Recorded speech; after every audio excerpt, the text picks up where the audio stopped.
Muy buenas noches con todos. Bienvenidos a la charla de hoy. Muchas gracias a SOCEMU por la invitación y los felicito realmente por estar siempre realizando nuevas charlas, cursos nacionales. Eso va a hacer que como universidad crezca y a todos los participantes también que puedan obtener mejores resultados eh, nacionales o internacionales. Estar siempre capacitándose es la clave y realmente los felicito. Bueno, y también felicito al público que está hoy día presente porque eh, fácilmente podrían estar domingo descansando, ¿no? Pero están aquí queriendo aprender algo nuevo. Entonces, yo les voy a hablar un poco de antiagregantes plaquetarios desde el punto de vista que lo ejercemos nosotros, ¿no? Porque la imagen que ustedes ven es el Instituto Nacional Cardiovascular, es donde estoy haciendo la especialidad de cardiología, ya en un año termino. Y justamente es el centro máximo de referencia de todas las enfermedades cardiovasculares. Las más complejas del país llegan aquí y es uno de los mejores a nivel de Latinoamérica. Es instituto, no es hospital, es un grado mayor. Y tenemos esa ventaja de poder enfrentarnos a estos casos complejos. Y yo les voy a traer no solo la bibliografía, sino los usos reales que le damos a estos medicamentos, los antiagregantes plaquetarios, sobre todo en el contexto del síndrome isquémico coronario agudo del Zika. Ok, vamos a iniciar entonces. Recording in progress. Hola, ¿qué tal? ¿Cómo están? Bienvenidos a la charla de hoy. Vamos a conversar sobre antiagregantes plaquetarios en Zika. Es un tema muy importante porque nosotros a un paciente que ha sufrido un infarto tiene un alto riesgo de otro infarto y justamente estos medicamentos van a ayudar a que no se forme otro infarto, pero tenemos que saber darlos porque el otro riesgo es que le hagamos hemorragia al paciente que puede ser tan igual de mortal como un evento isquémico. Entonces, ahí está el arte de poder balancear los dos medicamentos y hay que conocerlos. Entonces, vamos a iniciar. Soy el doctor Alexis Vallejos y bienvenidos a la charla de hoy. Entonces, vamos a iniciar y trataremos de hacerlos con casos prácticos, ¿ok? La agenda por tratar vamos a hablar unos aspectos generales del Zika, el mecanismo de acción de estos fármacos, datos farmacocinéticos importantes, dosis, indicaciones y estrategias de optimización. Entonces, aspectos generales del Zika. En primer lugar, cuando yo tengo un Zika, un síndrome isquémico coronario agudo, es diferente de un síndrome coronario crónico, ¿ok? El paciente agudo puede presentarse a tu emergencia con pocos síntomas o síntomas atípicos como disnea, puede tener el dolor torácico clásico o puede hacer una parada cardíaca. O sea, miren todo el espectro con el cual puede presentarse un Zika. Y la herramienta más importante, y te invito a revisar, por ejemplo, el canal de YouTube Cardiología Doctor Alexis Vallejos, tenemos charlas sobre esto, sobre electrocardiograma. La herramienta más importante inicial va a ser el electro, que puede irse de normal o cambios sutiles, por ejemplo, los infartos de arteria circunfleja te dan cambios sutiles, hasta cambios bastante groseros como la elevación del ST, o el paciente puede hacer arritmias ventriculares que le van a llevar al paro cardíaco, como la taquicardia ventricular, la fibrilación ventricular. ¿Ok? Justamente la principal causa de muerte en infarto es en la primera hora y es muerte extrahospitalaria y son por arritmias. Ya si el paciente sobrevive la primera hora y llega al hospital, la principal causa de muerte va a ser la falla cardíaca, el shock cardiogénico y en tercer lugar las complicaciones médicas. Entonces, para poder tratar correctamente a los Zicas, tú tienes que clasificarlo una vez que llegue el paciente en si es con elevación del ST o es sin elevación del ST. Porque el paciente que tiene elevación del ST usualmente es más grave y tú tienes y la arteria está tapada, la fisiopatología es diferente. El que tiene elevación del ST, en primer lugar, la arteria está ocluida, al 100% tapada. La arteria que más frecuentemente se infarta es la descendente anterior, y esta arteria, cuando se eleva el ST, está 100% ocluida y el trombo es principalmente de fibrina. En cambio, cuando es sin elevación del ST, usualmente la arteria no está ocluida al 100% y el trombo tiene más componente plaquetario que fibrina. Es importante saber esta diferencia porque en los pacientes con elevación del ST, si yo no resuelvo el problema, en 24 a 48 horas como máximo, ese músculo cardíaco se necrosa y así yo abra la arteria después de ese tiempo, ya no hay beneficio en la mayoría de pacientes. ¿Ok? Y también es importante conocer esta fisiopatología porque los pacientes que tienen elevación del ST y que el trombo predominantemente es de fibrina, yo puedo abrir la arteria con un cateterismo y colocar un stent que lo va a mantener abierta, o puedo fibrinolizarlo con un medicamento lítico que genere degradación de la fibrina, pero esto me funciona en los que son con elevación del ST porque el trombo es de fibrina. En cambio, los sin elevación del ST yo no lo lisaría y es un error que a veces se comete porque este trombo no es principalmente fibrina. ¿Ok? Y las troponinas me van a servir, sí, pero en el que es elevación del ST, el SIC ST elevado, yo hago el tratamiento sin tener troponinas. No espero las troponinas. En cambio, en el que es ST no elevado, yo sí espero las troponinas para realizar un tratamiento, porque si es ST no elevado, y con troponinas negativas sería una angina inestable que actualmente es, con las nuevas troponinas ultrasensibles, es poco frecuente. Si yo tengo ST no elevado, con troponinas es infarto sin elevación del ST, y el que tiene ST elevado, cuando ya tenga las troponinas va a ser infarto con elevación del ST. Pero el concepto es que si yo veo elevación del ST, no espero troponinas, no espero troponinas para mi conducta terapéutica, porque tiempo es miocardio.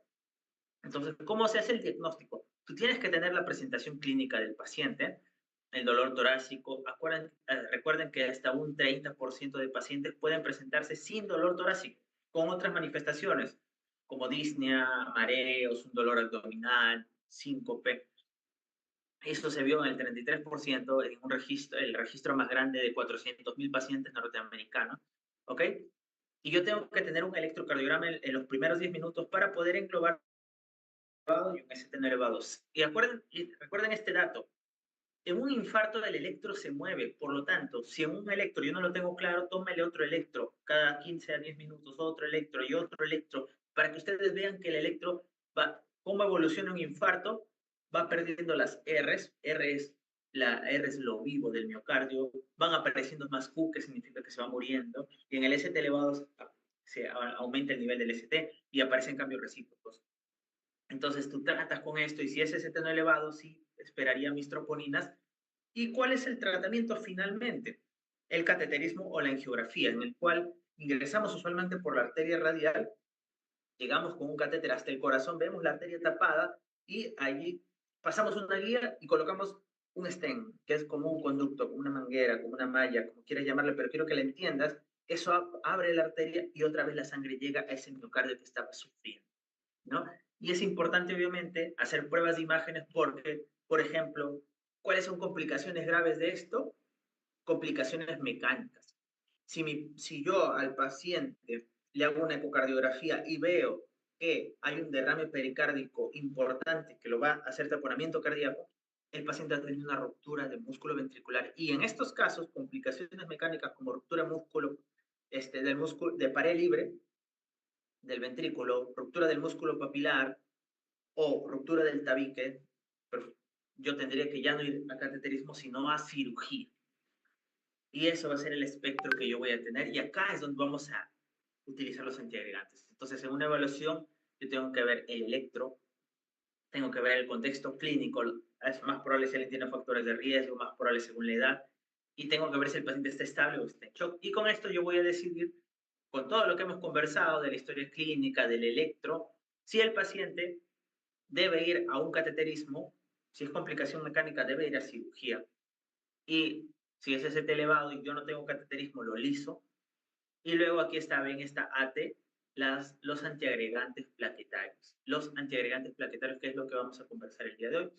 Entonces, si me enfrento a un SICA ST elevado, lo que tú tienes que recordar es que si yo estoy en un centro, por ejemplo, como INCOR, que es el lugar donde hago la especialidad, que tiene cateterismo, que es el único lugar prácticamente de todo el Perú que tiene cateterismo 24 horas, entonces yo tendría que el paciente hacerle un cateterismo en menos de 60 minutos. Ese sería mi tiempo puerta balón. Pero si estoy en otro lugar que no tengo cateterismo, yo tendría que decidir Si en menos de 2 horas puedo llegar a hacerle el cateterismo, lo mando a otro hospital y llega en menos de 2 horas, o no llega en menos de 2 horas, estoy en otra provincia, no llega en menos de 2 horas, no estoy en Lima. No estoy en Lima, estoy en otra provincia y no va a llegar en menos de 2 horas, entonces lo liso.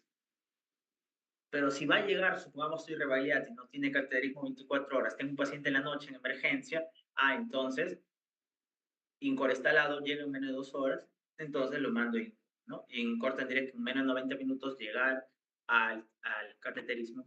Y si lo voy a lisar en menos de 10 minutos, tendría que estar colocando el lítico. Ese es el mensaje. Ahora, yo no puedo lisar a todos los pacientes ST elevados porque está contraindicado si el paciente ha tenido alguna hemorragia intracerebral o alguna malformación cerebral o un stroke de origen desconocido, si he tenido un SB en menos de 6 meses isquémico, si he tenido una malformación, una neoplasia cerebral, si he tenido hace un mes un trauma mayor, una cirugía mayor, sangrado extraintestinal en menos de un mes, un sangrado de origen desconocido, excepto el menstrual, no lo podría lisar, disección aórtica no se lisa, punción no compresible como hepática, biopsia hepática, punción lumbar. Entonces, si yo digo, no tengo cateterismo, lo liso, pero tengo contraindicación absoluta, no lo liso. ¿Ok? ¿Por qué es importante? Porque el cateterismo, porque los antiagregantes tú lo vas a usar, es diferente el antiagregante que lo uses en fibrinólisis, que cuando el paciente va a cateterismo, que cuando el paciente es un ST no elevado, que cuando el paciente va a cirugía. Entonces es diferente. Y cuando tiene complicación mecánica.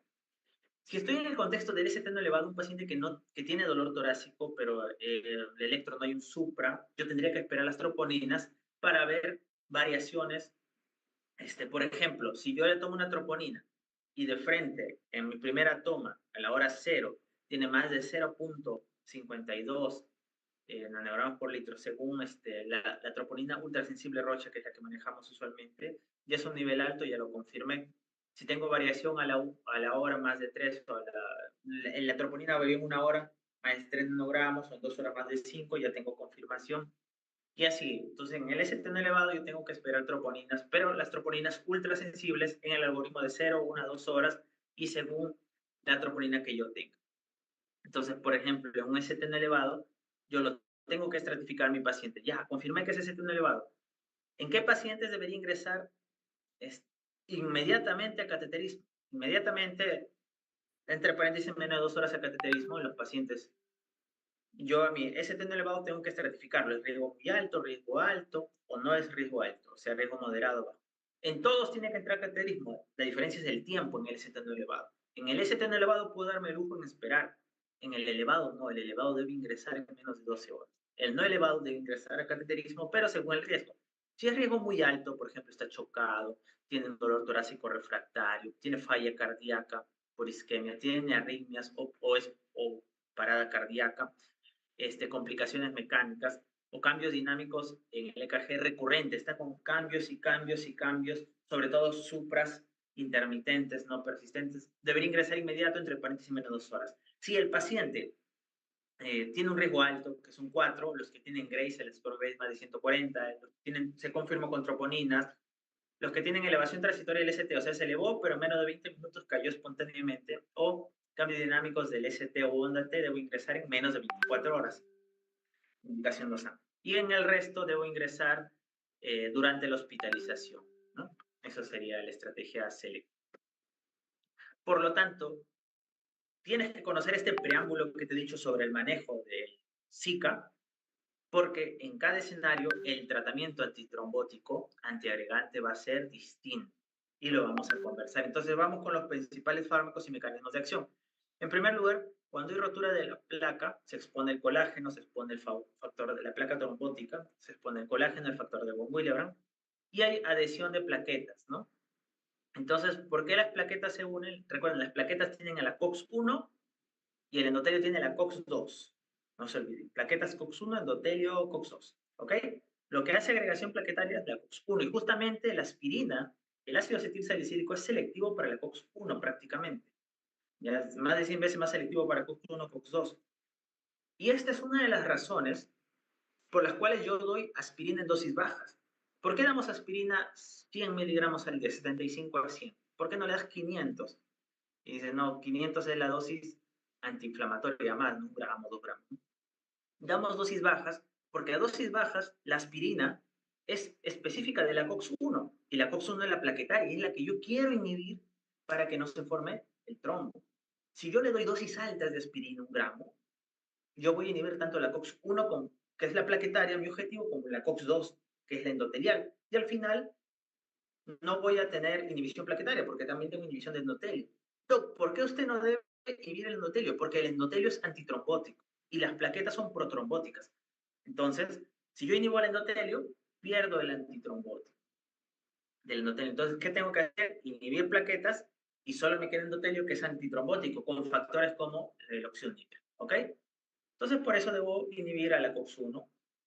Y te voy a dar un dato. La aspirina tiene residuos específicos. Se une a la arginina 120 y en la COX-1 va a inhibir a serinas específicas.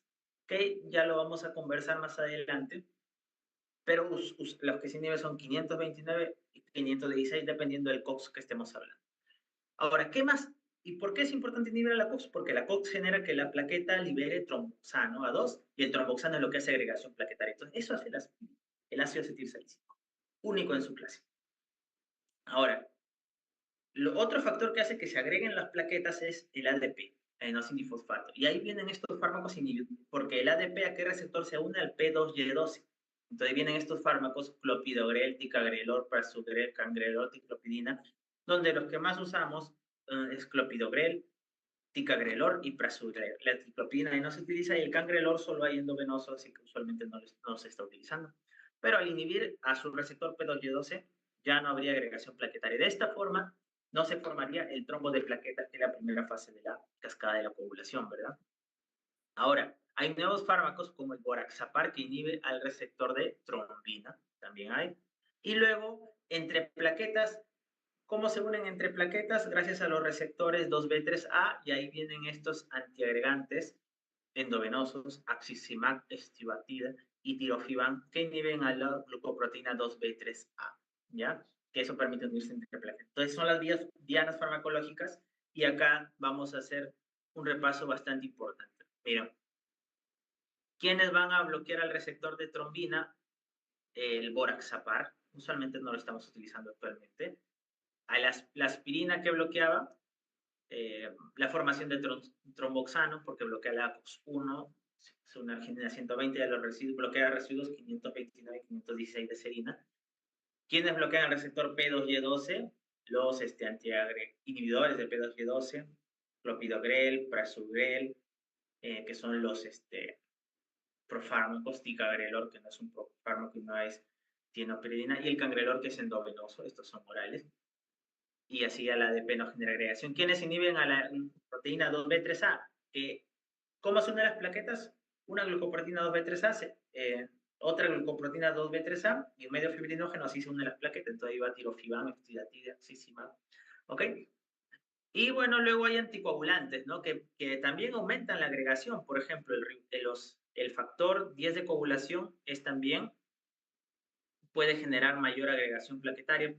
Por eso el rivaroxaban, apixaban, edoxaban podrían utilizarse, aunque es más con cascada de la coagulación, ¿ya? Pero sí hay trabajos donde el rivaroxaban, el COMPAS, a dosis de 2.5 miligramos cada 12 horas se puede utilizar como un tratamiento antiagregante plaquetario, justamente por el mecanismo de que el 10 activa la trombina y la trombina genera agregación plaquetaria por su receptor de trombina plaquetaria. Entonces, por eso yo usando rivaroxaban al bloquear el factor 10 podría disminuir la trombina y por lo tanto menos agregación plaquetaria, y ese es el mecanismo por el cual rivaroxaban podría utilizarse como antiagregante. Y es por eso que también dejamos anticoagulantes en algunos casos y tienen una función, entre comillas, de antiagregantes. Entonces, ¿cuáles son mis grupos terapéuticos que yo voy a tener en Zika? Tenemos a la aspirina, inhibidora de la ciclooxigenasa 1, ya lo comentamos, y quiero que veas estos efectos. Su inicio de acción de la aspirina es en menos de 1 hora, en los que no tienen cubierta entérica. Ojo, si es con cubierta entérica va a demorar, pero en un infarto tengo que dar sin cubierta entérica y deben ser masticables para que el inicio sea en 20 minutos. De todos, los efectos son sangrado. Ojo. Pero la aspirina, al ser un AINE, tiene riesgo más de úlcera gastrointestinal. La dosis por día 81, pero damos inusualmente, y lo mínimo 75, ¿no? Y es un inhibidor la aspirina irreversible, por lo tanto, una vez que se bloquean las plaquetas quedan inhibidas durante toda su vida. ¿Cuánto vive una plaqueta? 7 días en promedio, así que es el tiempo que va a quedar el efecto de la aspirina, ¿no? Usualmente la aspirina no se suspende si el paciente va a una cirugía cardíaca. Antes se creía que sí, actualmente no. No se suspende. Estos de acá sí, los inhibidores P2Y2 se suspenden ante una cirugía cardíaca, pero la aspirina no. Y las contraindicaciones serían sobre todo alergia, pero nosotros en los pacientes alérgicos a la aspirina que les da infarto, les hacemos un protocolo de desensibilización, ojo, ¿ya? Y puede tener algunas interacciones, ¿no? con, con varios fármacos, sobre todo, por ejemplo, con otros AINES van a quitar su efecto antiagregante, y con otros anticoagulantes van a generar que la aspirina haga más sangrado, ¿no? Puede generar con los corticoides similar mayor sangrado, más irritación gastrointestinal, así que hay que tenerlo en cuenta.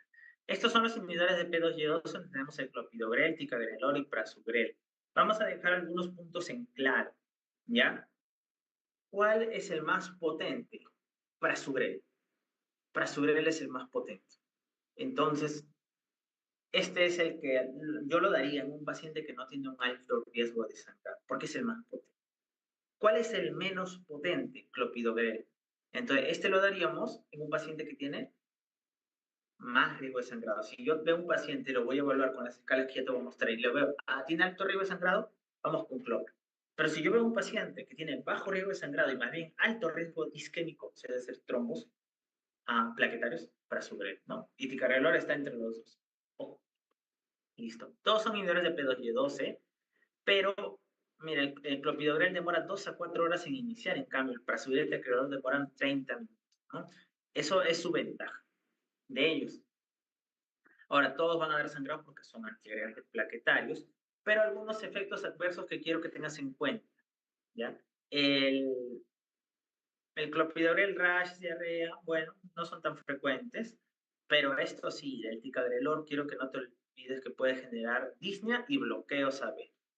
Disnea y bloqueos AB. ¿Por qué? Porque el ticagrelor tiene otro mecanismo por el cual inhibe la recaptación por bloquea el recaptador de ADP-ENT1.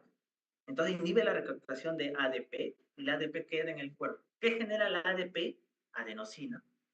La adenosina en el corazón, bloqueos. Por eso, cuando uno tiene un paciente con taquicardia paroxística supraventricular, que le damos adenosina para que esa taquicardia cortar el nodo AB, bloquearlo, y esa taquicardia culmine. El ticagrelor aumenta el nivel de adenosina, por eso puede generar bloqueos AB. Entonces, ¿en quién yo no daría ticagrelor? En un paciente que me llega un infarto inferior, está bradicárdico y tiene bloqueo de primer grado, está haciendo bloqueos intermitentes, tú le das ticagrelor, lo vas a bloquear completamente, no lo daríamos ahí, ¿ok? Y también el ticagrelor se ha descrito en un porcentaje bajo de pacientes, pero puede dar disnea. Entonces, ¿por qué? Porque la ADP, según los receptores pulmonares, puede hacer broncoconstricción.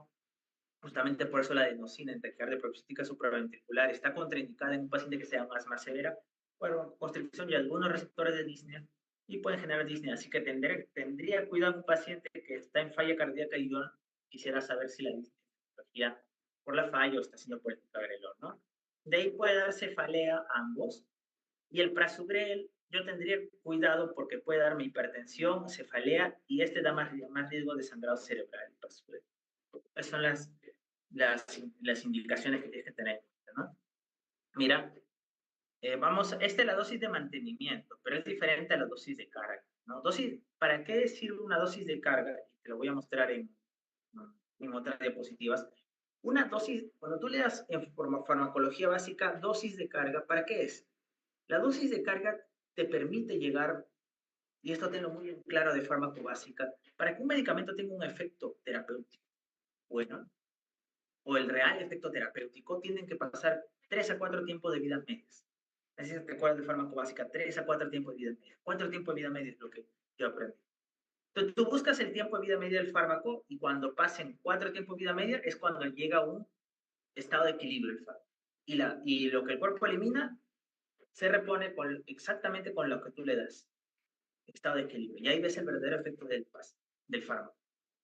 Pero si tú quieres que el fármaco actúe rápido, tienes que hacer que llegue a su estado de equilibrio de forma brusca, de forma rápida. Entonces, ¿cómo hacemos para que llegue a este estado de equilibrio y no esperar los 4 tiempos de vida media? Pongamos que el tiempo de vida media sea 6 horas. Tengo que esperar por 4 o 24 horas para llegar a su estado de equilibrio. Entonces, ¿cómo yo apresuro esto? Le doy una dosis alta al cargar. De forma que no tenga que ir subiendo el fármaco a dosis alta, sino que de frente llegue a su dosis de estado de equilibrio. Entonces, por eso hay dosis de mantenimiento y dosis de carga. Por ejemplo, la aspirina, su dosis de carga es 300. Del clopidogrel, 300 a 600, pero va a variar según la edad.